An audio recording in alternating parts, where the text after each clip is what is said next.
Servindo como Jesus ensinou. A palavra de hoje está em Mateus capítulo 23. Jesus falou às multidões e aos seus discípulos: na cadeira de Moisés se assentaram os escribas e os fariseus. Portanto, façam e observam tudo o que eles disserem a vocês, mas não os imitem em suas obras, porque dizem e não fazem. Uau! Que coisa terrível você ouvir isso de Jesus, já pensou? Você ouvir que você sabe ensinar bem, mas que você não consegue viver aquilo que você faz?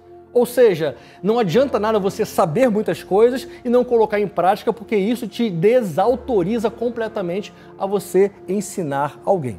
Pois bem, Jesus ele começa aqui, ele aproveita, a gente vai ler aqui alguns outros versículos, Jesus começa a ensinar como deve se servir, como se deve se viver uma vida de serviço na prática. Não adianta nada você falar sobre serviço, pregar, se alguém conhece a Bíblia toda, se você não consegue servir.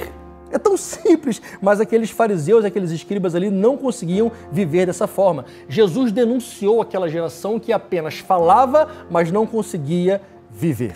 Aqui no versículo 4 em diante, Jesus continua dizendo: eles atam fardos pesados, difíceis de carregar, põem sobre os ombros dos outros, mas eles mesmos nem com o dedo querem movê-los. Praticam todas as suas obras a fim de serem vistos pelos outros, pois alargam os seus filactérios, alongam as franjas das suas capas, gostam dos primeiros lugares dos banquetes, das primeiras cadeiras das sinagogas, das saudações nas praças e de serem chamados de mestres, mas vocês não serão chamados de mestre, porque um só é o mestre de vocês e todos vocês são irmãos.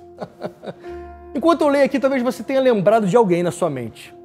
Jesus falou isso há quase 2000 anos atrás. Os milênios se passaram e você certamente conhece alguém assim, que gosta muito de aparecer maior do que os outros, gosta de ser honrado, gosta de ter o seu nome ovacionado e receber umas palmazinhas, mas na verdade Jesus ensina que aquele que quer ser o maior no reino de Deus tem que ser o menor. Aquele que é o maior, então esse que seja o que sirva.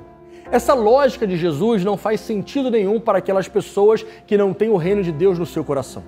Aqueles grandes homens e os grandes ricos que não usam a sua riqueza para a glória de Deus, aqueles que não conheceram a Cristo, não tiveram um encontro profundamente com o Senhor, isso que Jesus ensina não faz lógica alguma.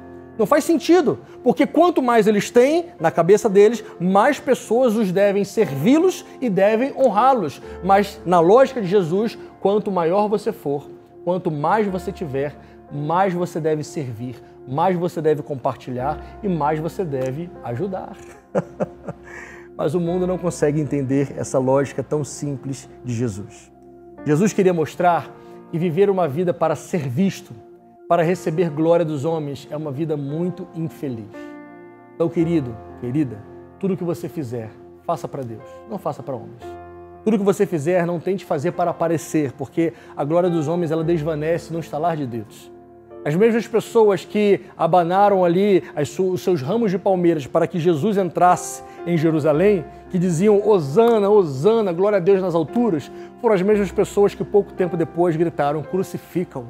Então, glória dos homens não traz nada de bom para a gente. Não viva pela glória dos homens. Viva para dar glória a Deus, exclusiva a Deus. O trecho da Bíblia continua dizendo: vocês não serão chamados de mestre, porque mestre é um só.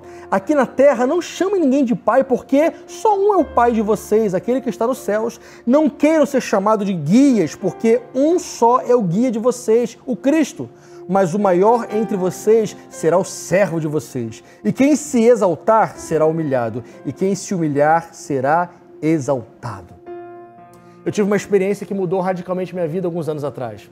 Na época que eu morava em Manaus, eu estava na praia sozinho, um dia de manhã, estava lá refletindo sobre a vida, até que aparece um senhor com uma toalhinha no ombro, uma garrafa PET cheia de água. Ele chega até mim e diz: eu posso lavar os seus pés? Eu disse: mas por que você quer lavar os seus pés? Ele disse: porque a minha vida inteira eu faço isso, eu viajo o Brasil inteiro lavando pés das pessoas. E eu achei aquilo estranho, porque eu lembrei, obviamente, do texto da Bíblia, mas aquele homem entendeu literalmente e eu permiti que ele lavasse meus pés, mas eu falei, com uma condição: se você também deixar eu lavar os seus pés. Ele achou aquilo estranho e eu interpretei que talvez alguém nunca tinha feito aquela proposta para ele. Ele aceitou, ele lavou os meus pés, beijou os meus pés, eu falei, não posso ficar para trás, né?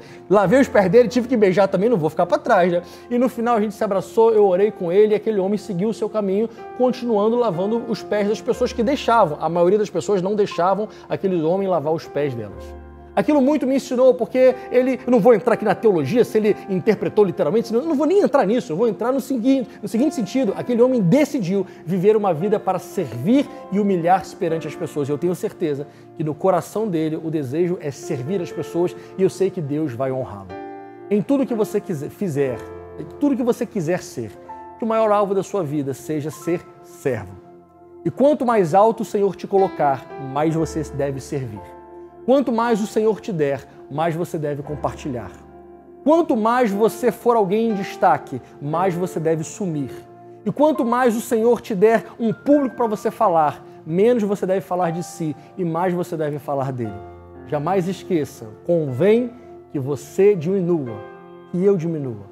E convém que o Senhor Jesus cresça.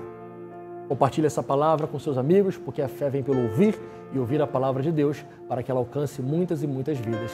Que Deus te abençoe.